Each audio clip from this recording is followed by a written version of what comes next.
início dos anos 80, a Promocampus promoveu um concurso de maior bandeira. A Força Jovem se fez representar pelo jovem André Petrucci Terra, que mais adiante se tornou um sacerdote. Ele levou ao estádio Godofredo Cruz uma enorme bandeira quadriculada, confeccionada na residência do saudoso Haroldo Alves Pacheco, com o grande empenho da Elizabeth, Maísa, Inês, Bebel, Heloísa, Silvinha, todas filhas do Haroldo, que teve na Dona Fina, esposa do Haroldo, a maior fonte de apoio. No dia da apresentação, a 28 de março, parou. Walter Carneiro, entusiasmado, não acreditava no que estava acontecendo, muito menos do que estava vendo. Haroldo Alves Pacheco e Antônio Abduneme admiravam e ao mesmo tempo vibravam com o que estava acontecendo. A ala feminina representava muito bem o que mostrava a torcida Força Jovem. Soraya, Matilde, Jaqueline formavam a nossa comissão de frente. A Força Jovem era uma família, uma verdadeira família. Não havia definição de cor, muito menos de status social.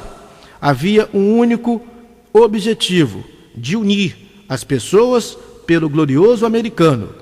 Do Paulo Lacerda ao Carlinhos Lacerda. Como falamos, unidos pelo americano, dando sequência ao trabalho de manter de pé a Força Jovem. A responsabilidade era a mesma. Todos tinham que, sem dúvida alguma, enfrentar os desafios, romper barreiras, porque ali estava a Força Jovem.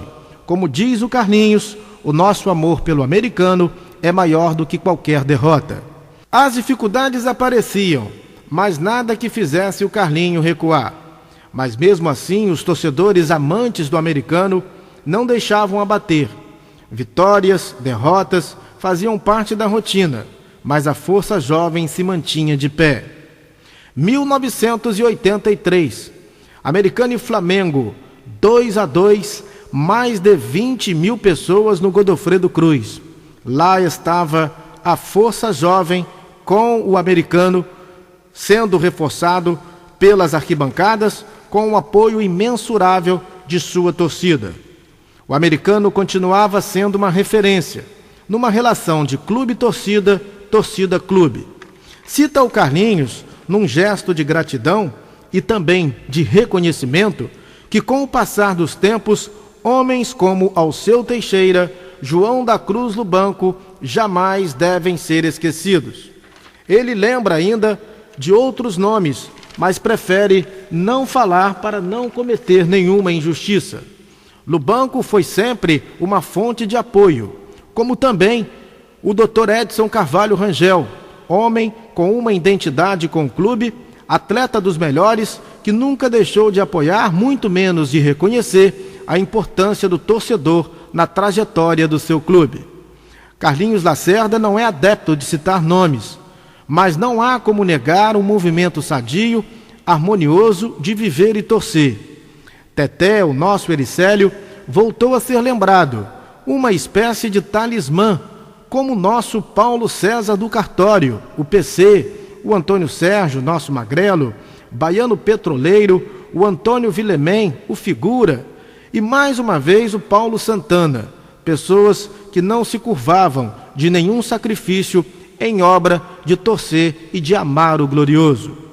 Como já foi dito, Americano e Flamengo em 30 de março de 1983 não pode deixar de ser citado como um dia marcante.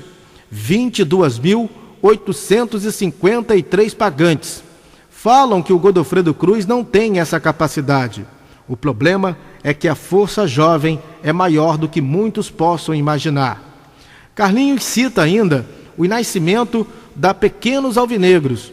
A torcida começava com um grupo de jovens torcedores, pessoas que estavam começando a frequentar o estádio Godofredo Cruz e que já demonstravam todo o amor e carinho pelo glorioso. A torcida era caçula, adepta da Força Jovem e liderada pelo Júlio César Manhães, apaixonado pelo glorioso e amigo e companheiro do Carlinhos. Forças que se uniam por um americano potente, invencível nas arquibancadas do Godofredo Cruz. Na nossa imagem em lembrança, ficam muitas passagens gloriosas e heróicas do Clube Alvinegro e da torcida Força Jovem. Foi assim em 1991, quando o Americano eliminou o Santa Cruz no estádio José do Rego Maciel, o Mundão do Arruda, pelo Campeonato Brasileiro da Série B.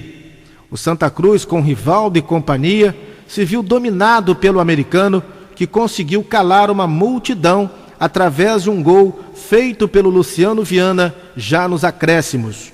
O mesmo Luciano Viana que deu origem à conquista da Taça Guanabara em 2002.